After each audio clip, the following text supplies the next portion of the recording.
quelles sont les grandes avancées dans le processus de paix à Bambari qui retiennent votre attention? Alors, merci beaucoup de me tendre le micro aujourd'hui. Je vais commencer par les avancées que nous avons eues sur le plan sécuritaire. Vous êtes sans ignorer la situation qui prévalait à Bambari avant le lancement de l'opération BECPA en février 2017. L'opération BECPA, c'est quoi? L'opération BECPA a consisté à demander le départ des chefs des groupes armés, en l'occurrence celui de l'UPC, celui du RPRC et celui de PCUD de la ville de Bambari.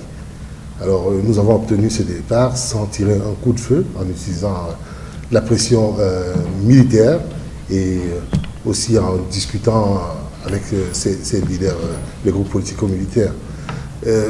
Sur le plan sécuritaire toujours, nous avons connu le redéploiement des forces de sécurité intérieure, notamment des gendarmes et des policiers. Et enfin, nous avons eu un déploiement des unités de police constituées, qu'on appelle en anglais les FPU, du Congo-Brazzaville. Donc tous ces partenaires des forces de sécurité intérieure, notamment la force et les FPU, travaillent ensemble main dans la main avec les forces de sécurité intérieure, font des patrouilles régulières dans la ville de Bambari, et ce qui a ramené la sérénité au sein de la population. Alors, sur un tout autre plan qui concerne la restauration et l'extension de l'autorité de l'État stricto sensu, nous avons un préfet qui fait son travail, qui est appuyé sur le plan logistique et sécuritaire par la MINUSCA. Donc, nous l'accompagnons notamment dans l'exécution de ces tâches, dans le cadre de ses fonctions de représentation. On l'a accompagné lors de l'installation des sous-préfets des localités, je crois, de Grimari, de Bakala. Et je crois aujourd'hui il est parti à Kwango installer le sous-préfet. Donc nous lui apportons... Non, le préfet est parti, oui. Le préfet. Donc nous lui apportons cet appui-là, logistique et sécuritaire, dans ce cadre. Et nous avons aussi... Nous avons en préparation l'installation du préfet de la Basse-Coteau, qui fait partie de notre aire de responsabilité, bien entendu. Et nous avons aussi, dans le cadre de la restauration et de l'extension de l'autorité de l'État, réhabilité des bâtiments administratifs. Vous faites le tour de Bambari, vous verrez, le tribunal de grande instance, la cour d'appel, la direction régionale des impôts, le contrôle financier, la direction régionale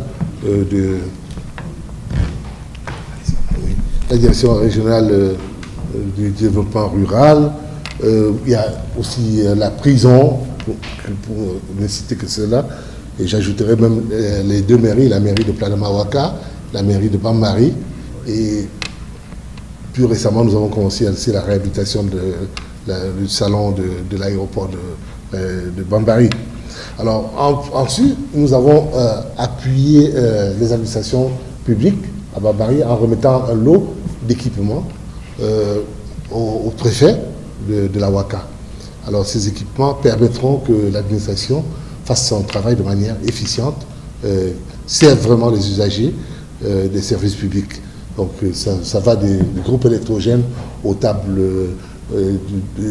enfin aux bureaux qui seront équipés. Bon, qu'est-ce que je pourrais encore dire? J'aimerais aussi mentionner que nous sommes partie prenante du plan opérationnel pour la stabilisation immédiate de Bambari, le possible, que nous aussi, nous continuons nos tâches en matière de protection civile, en matière de promotion et de défense des droits de l'homme. Nous sommes engagés dans le processus de DDR. Nous avons eu des activités de DDR, nous avons eu des activités génératrices de revenus. Aujourd'hui, on parle du programme de pilote DDR et aussi des programmes de réduction de la violence communautaire. Donc, sans, je n'ai pas oublié ce qui a été fait en matière de promotion de la cohésion sociale dans notre ère de responsabilité, notamment en mettant ensemble les jeunes, les femmes et puis les autres segments de la population, indépendamment de leur appartenance religieuse. Voilà. Donc, en termes du vivre ensemble, à ce niveau, qu'est-ce que la MINUSCA a eu à faire? La MINUSCA a mené beaucoup d'activités. J'ai mentionné tout à l'heure les activités génératrices de revenus qui font en sorte que les gens viennent ensemble pour pouvoir porter un projet. Mais aussi, plus récemment, j'ai personnellement assisté à certaines séances au niveau du tribunal de grande instance, animées par le procureur de la République, Marie, où des femmes, notamment, et des jeunes, se sont retrouvés dans 2 séances de sensibilisation pour se faire expliquer des questions de droit. Et c'était un exemple vivant de la cohésion sociale. Donc vous voyez des hommes et des femmes de tous bords s'asseoir ensemble, écouter le procureur de la République. D'abord, c'est déjà un signe de reconnaissance de l'autorité de l'État, n'est-ce pas? Mais aussi, ensemble, on a des problèmes d'intérêt commun qui ne transparaissent pas. Si on n'est pas partie prenante pour voir vraiment que les gens vivent ensemble et essaient de poser leurs problèmes à l'autorité compétente. Alors, parlant toujours du côté de l'amélioration, n'est-ce pas, du climat sécuritaire, ces derniers temps, vous convenez avec moi qu'à IPI, les choses ne sont pas roses. Alors, quelle est la situation qui prévaut aujourd'hui à IPI? Voilà, je dirais que la situation qui prévaut à IPI est l'une des plus complexes. Nous avons eu au départ une coalition FPRC, MPC, RDR, aujourd'hui RDR, qui était une fraction du PCUD, alors, qui avait en face l'UPC. Alors, à la suite des accords d'IPI d'octobre 2017, toutes ces parties se sont mises ensemble. Alors, pour nous, on se disait, même si nous n'avons pas été impliqués dans la négociation de ces accords, entre guillemets, de paix, que ce serait l'accalmie durable. Mais malheureusement, les alliés d'un jour se sont retournés les uns contre les autres. Et on ne sait plus qui est avec qui contre qui. On s'est passé un flou. Mais toujours est-il que sur le plan humanitaire, ça a été quelque chose de pas très agréable à vivre. Et je vais vous dire pourquoi. Ça a entraîné un déplacement de population. Même si ce n'est pas à l'échelle qu'on s'était imaginé. Bon, nous avons, le samedi dernier, avec une délégation venue de Bangui,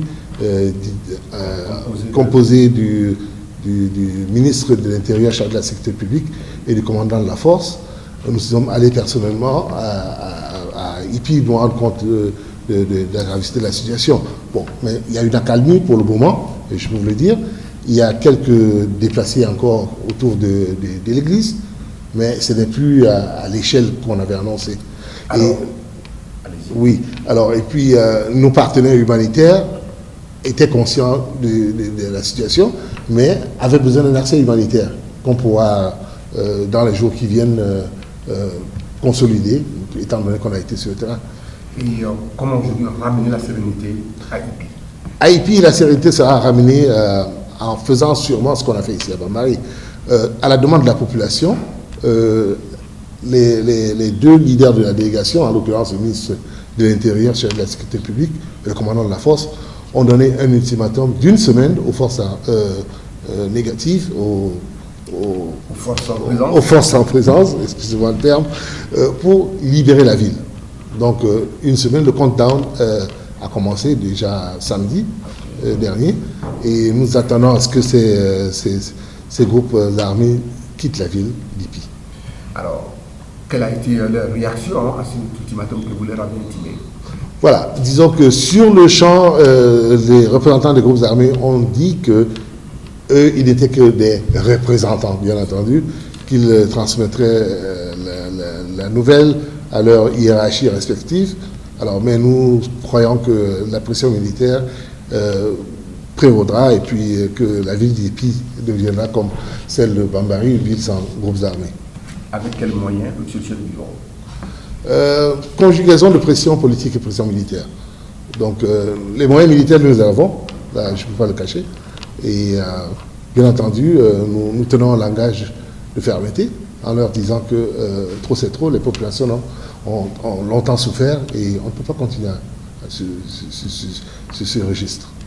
On ne peut pas donc continuer sur ce registre. Alors, si vous aviez un dernier message à lancer à ces groupes armés et un autre message d'assurance aux populations de IPI, quel pourrait être ce message? Je voudrais dire aux groupes qui sont impliqués dans les derniers combats d'IPI qu'il est temps de déposer les armes, laisser les populations vaquer à leurs occupations. Les populations ont souffert pendant longtemps et aspirent à la paix. Le message que nous avons reçu de ces populations, c'est que trop c'est trop. Il est temps pour nous de vivre une vie normale. Aux populations d'Ipi, j'ai dit, la MINUSCA est à vos côtés. Nous avons certes des contraintes sur le plan...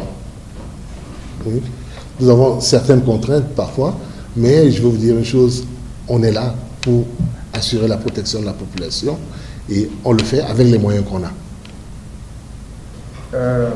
Quel est l'impact, si on vous demandait, quel est l'impact de cette flopée d'actions que la MINUSCA lui a posée au cours de l'année écoulée? Quel est l'impact visible de toutes vos actions dans la Ouaka? Alors, dans la Ouaka, particulièrement à Bambari, on note une reprise de l'activité économique. On note au niveau des habitants, cette assurance, les gens sortent la nuit, n'est-ce pas, ce qui n'était pas le cas. Se divertissent, mais c'est surtout l'activité économique qui reprend. Vous voyez des commerces spontanés qu'on n'avait pas au début. Vous voyez. Donc, progressivement, on s'en va vers une reprise économique dans la ville. Et j'espère que, avec les autres actions de nos partenaires, on aura Bambari qu'on a connu avant. Alors, donc, vous privilégiez en tout cas Bambari d'antan, vous rêvez pour un Bambari d'antan, n'est-ce pas?